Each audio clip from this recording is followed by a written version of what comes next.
विद्यार्थियों, आज जो है हम पाठ 7 बल और बहादुरी पढ़ेंगे। कन्हैयालाल मिश्र प्रभाकर द्वारा रचित यह निबंध विवेचनात्मक निबंध की गणना में आता है। इसमें संपूर्ण निबंध में गागर में सागर भर दिया गया है।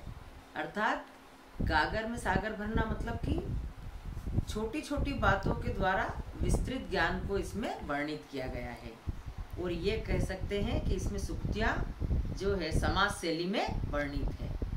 बच्चों, यहाँ पर निबंध जो है हमें क्या भाव दे रहा है कि बल और बहादुरी।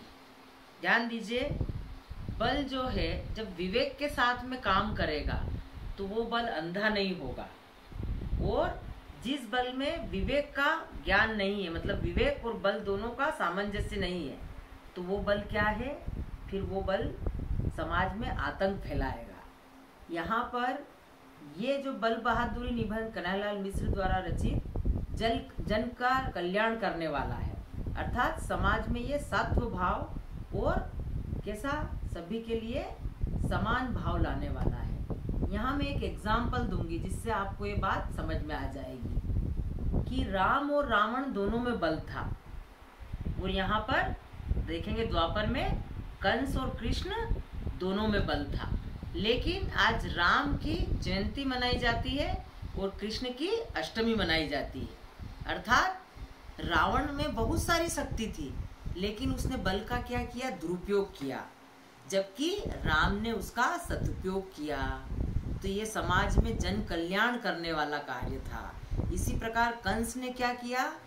मथुरा में या आसपास सब दूर आतंक फैलाया, शक्ति का दुरुपयोग किया, जबकि कृष्ण ने प्रेम के रूप में बल को बांटा।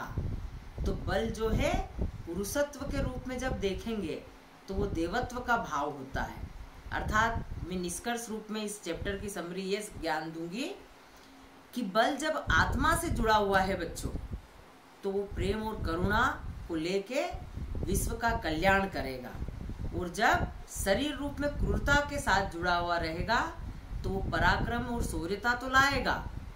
जो व्यक्ति है उसके शौर्य और बल को तो वो दिखाएगा, पर वो दुरुपयोग के कारण समाज में आतंक फैला देगा। तो ऐसा बल फिर क्या होगा? दुरुपयोग के कारण उस बल का दुरुपयोग जब हुआ तो वो समाज में क्या करेगा? अत्याचार, आतंक, भय, क्रूरता फैलाएगा।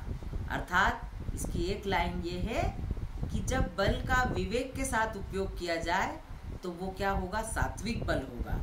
तो हमारा भारत जो है आत्मबल का उपासक है, जबकि पश्चिम अर्थात यूरोप वो क्या है? शरीर बल का उपासक है। कारण क्या? कि यहाँ पर वेदों का अर्जन हुआ है, वेदों की जो रचना है वो भारत में हुई है। यहाँ ऋषि मुनियों का ज्ञान है, तो वो आत्मज्ञान के साथ में जब बल जुड़ा हुआ है, सत्व के साथ में जब बल जुड़ा हुआ है, तो वो क्या करेगा? समाज में पूर्णता और शांति लाएगा। तो इस प्रकार ये चैप्टर पूरा एक निबंध है स्टूडेंट्स। यहाँ पर एक और लास्ट में बीच में उदाहरण आएगा। ध्यान दीजिए कि दारा एक जो है औरंगजेब का भाई था, उसमें 1000 हाथियों का बल था। ध्यान दीजिए, पर वो बल क्या है? शांति नहीं लाया समाज में, उसने आतंक फैलाया। और उस शक्ति को कौन पहचान सकता था? औरंगजेब। औरंगजेब के पास में बुद्धि थी और बुद्धि के साथ उसने बल का उपयोग किया, तो पूरे समाज के साथ में महाराष्ट्र में भी उसने अपना राज्य स्थापित किया। मुगलों के शासन काल में उसने अपनी शक्ति का पराक्रम दिखा करके और समाज में शांति स्थापित करी। अर्थात 1000 हाथियों का बल यहाँ पर महत्वपूर्ण नहीं है, बुद्धि कौशल के साथ में जो बल है वही महत्वपूर्ण है। अंततः यहाँ मैं निष्कर्ष रूप में यहाँ पे एक बात और कहूँगी कि मेन इस चैप्टर का सार क्या है कि बल को हम आत्मा के साथ जोड़ के और उसको शांति वाला ज्ञान दे करके सत्वा की ओर अग्रसर हो। अर्थात में यहाँ एक संस्कृत का श्लोक है श्री कृष्ण का कि ओम अस्तो माँ सद्गमय। अस्तो मतलब असत्य, अज्ञान से हम किधर जाए? सत मतलब सत्य की ओर जाए। तमसो माँ अमृत गमय। तमस मतलब क्या होता है बच्चों? अंधकार। तो हम तमस मतलब अंधकार से हम कहाँ जाए, ज्योतिर्गमय, ज्योति की ओर, प्रकाश की ओर जाए। मतलब तमसो मतलब शरीर, तो शरीर से हम किधर जाए, आत्मा की ओर। और मृत्युमा अमृत गमय, जब हम बल का सत्व के साथ में, शांति के साथ में उपयोग करेंगे तो वो मृत्यु शरीर की हो जाएगी, लेकिन आत्मा जो है सदैव क्या थी, नित्य थी, सर्वज्ञ है और शाश्वत है। तो इस प्रकार मृत्युमा अमृत गमय मतलब हम आत्मा की ओर उन्मुख हो जाएंगे।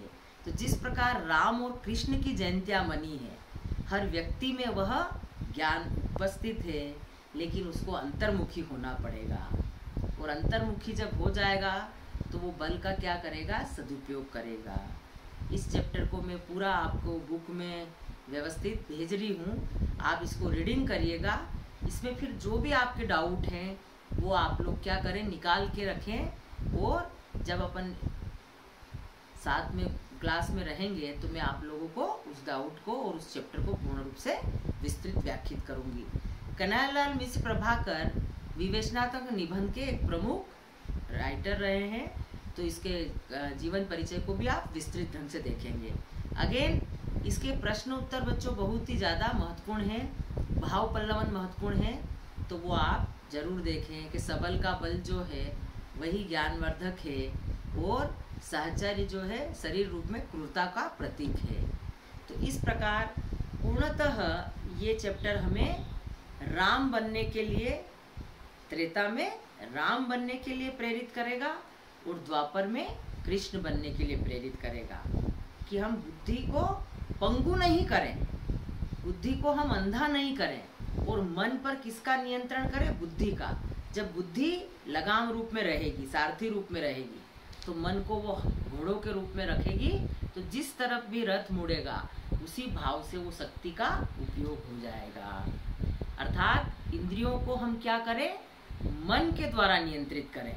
और जब इंद्रियां मन के द्वारा नियंत्रित है, और मन किसके द्वारा नियंत्रित है, बुद्धि के द्वारा, तो ऐसा विवेक द्वारा नियंत्रित बल क्या करेगा, समाज में शांति और कल्याण लाएगा। ओके, तो ये चैप्टर जो है बल और बहादुरी कैसा है, विवेचनात्मक निबंध, और इसको पूर्ण रूप से समाज शैली में लिखा गया है। ओके, और अंत में प्रश्न उत्तर में भेजी रही हूँ इसके, आप लाइन टू लाइन इसकी वो पूरा पढ़ेंगे निबंध को, जो भी डाउट है आप अंडरलाइन करते जाएं। नमस्ते।